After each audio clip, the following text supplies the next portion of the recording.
2016, April 1st, Lynnwood, Washington, United States. I'm here with David Mullen, walking through the food forest in progress here on our property. David, what's the current state and what should we do next to help keep it getting healthier and healthier? I think the current state is getting really close to reaching a point of stability and being able to move forward more with planting and less just trying to get it under some level of control. We've got a perimeter trail around the property about 3/4 of the way that's pretty heavily mulched and relatively permanent. And then I'd say that about 90 to 95% of the blackberries have been pretty much taken out, but that definitely leaves a lot of room where babies are going to be coming in, and because the soil conditions themselves haven't been changed, we've removed the blackberries, but it's still going to respond in the same way with more blackberries because the soil's still in the same condition in a lot of areas that it was previously, which is what I've been working to change. But here is the beginning of the cedar chip trail, which I just remulched today to kind of exhaust the wood chips before I conclude my involvement in this progress right now. So yeah, here's a heavily chipped wood chip path that begins up here and then comes down the hill. This tree right here could definitely use some pruning in the future. I would take off all these dead limbs. I would even go so far as to take the ones off with just a little bit of green because it's definitely not healthy, and it would do the tree better to have those removed so it can move on.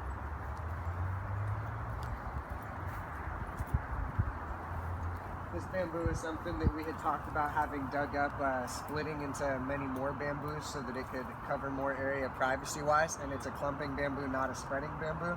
We just hadn't reached the point in the project where that happened, and it wasn't quite high enough of a priority, and also we didn't have enough confirmation on the exact location where we should plant those to create the ideal privacy. We were thinking along the watery thing, but then as we've talked about, Applegate might be changing stuff there, so it made it to where we didn't want to invest too much there.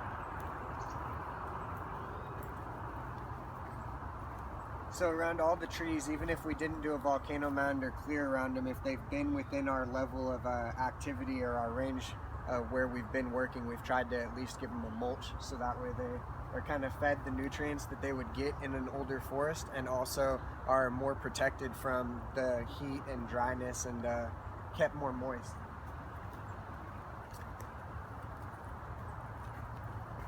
So this is quite a different scene from what we were looking at the beginning.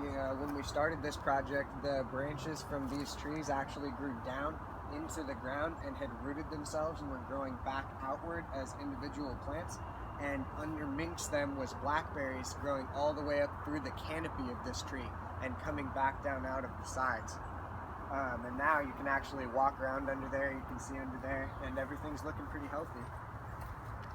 This was the area where we actually put the most focus in the project as far as concentration wise, because in permaculture they say that if you come to someone's house and there's weeds outside their front door, there's going to be weeds all the way to the end of their property, because if you can't maintain what's closest to you, you'll never be able to maintain the rest of it.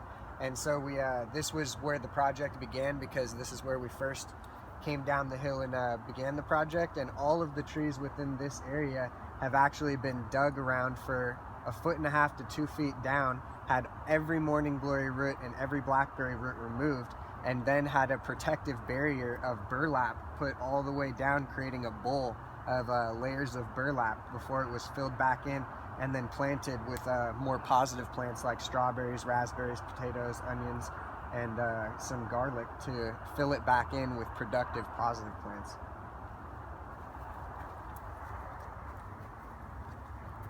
So again, a very different picture from what we were looking at when we began the project. Again, the trees' branches had grown across it and many of them were dead. And then in addition to that, this was at least 6 feet high in a blackberry wall that fully encompassed this area and was constantly encroaching and connecting with the other patches of blackberries, creating really an unstoppable invasion. So we removed all the blackberries from this property, which the property line actually ends here, but it would have been pointless to stop right there with blackberry plants right here that are just going to push right back in. So we went ahead and cleared it all the way like 6 or 7 feet onto that. We considered going ahead and finishing up and clearing these, but he had mentioned that he wanted to have some kind of a barricade wall here, so we left up kind of one wall of blackberries to kind of deter people from coming here and kind of make it less appealing and open. At the same time, we planted a crescent moon of raspberries here to eventually grow in and form an edible fedge that can feed you on your walk through the property. Then the up part of around his house on the higher edge of the property, there was a lot of leaves all over the yard and covering the driveway and stuff like that that needed to be cleaned up. So we actually raked all those up and relocated them here in this area to mulch it and to feed the raspberries in the soil here. We dug this fire pit as there was a lot of debris wood that kept being accumulated and amassed, as you see here. And the most efficient way to actually get rid of it and return it to a state that's readily consumable for the plants was to burn it and then mulch some of the soil with the potash. So this was a really functional fire pit that served both kind of recreational and morale booster, as well as kind of progressing the project. So this area has had many different looks. It was at first 6 feet high in blackberries, then at one point there was actually a flock of chickens that lived here, and we're tilling it up and fertilizing it, and now it's semi-stable. There's definitely still a bunch of blackberries in there that need to get removed, but I would say probably 90% less than there ever were before.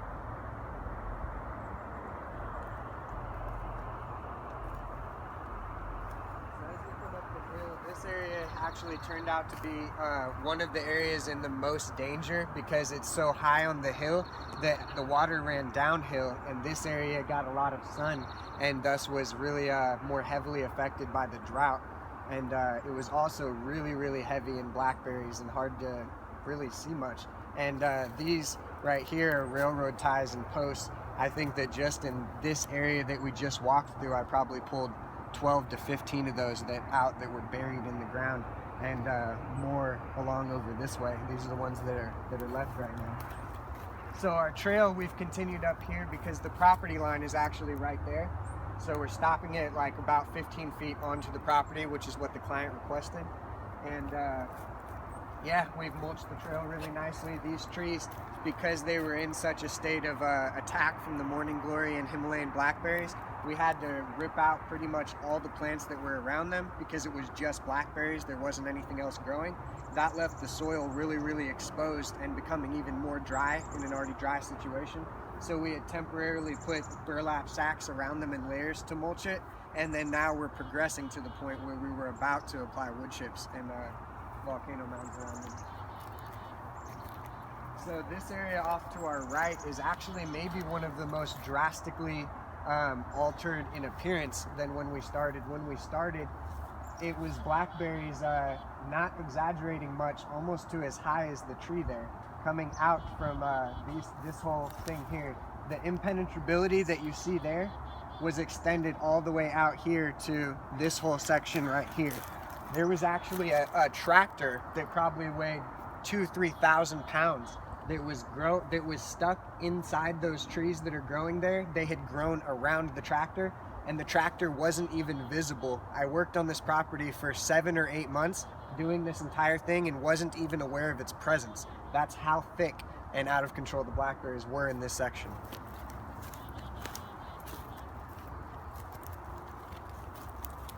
So in this area right here, we were working to extend the trail along the back perimeter of the property to create the full perimeter.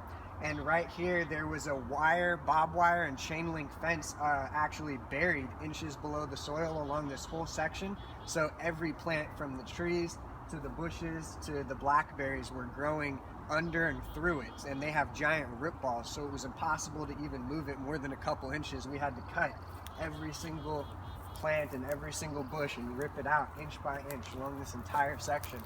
And then in addition, again, we ended up removing railroad ties, a bunch of garbage, metal debris, and I think a large metal barrel that was buried out here also.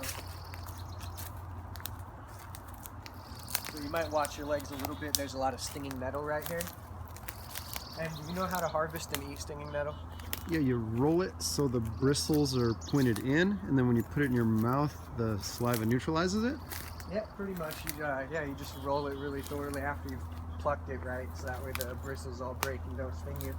So this was another drastic change. When I started, this was pretty much an impenetrable wall. You could just barely kind of squeeze by, getting kind of clung to by the edges of the blackberries and all the branches in your face. But these branches grew across, and this was just as these blackberries are, like, 9-10 feet high all the way across. And that's actually how the blackberries were on a large part of this property, probably the majority.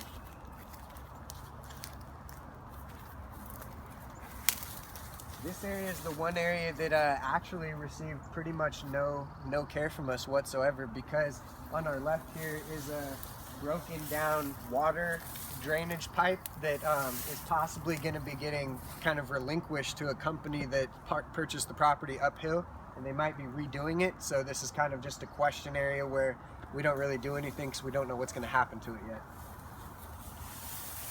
So yeah, this is more of a wetlandish area that basically is in the same state it was when we first got here. And that's another reason it didn't get a lot of attention, because it was mainly just grassy. So there wasn't a lot of saplings in danger or even blackberries to pull. It was just more of a wetland, grassy state.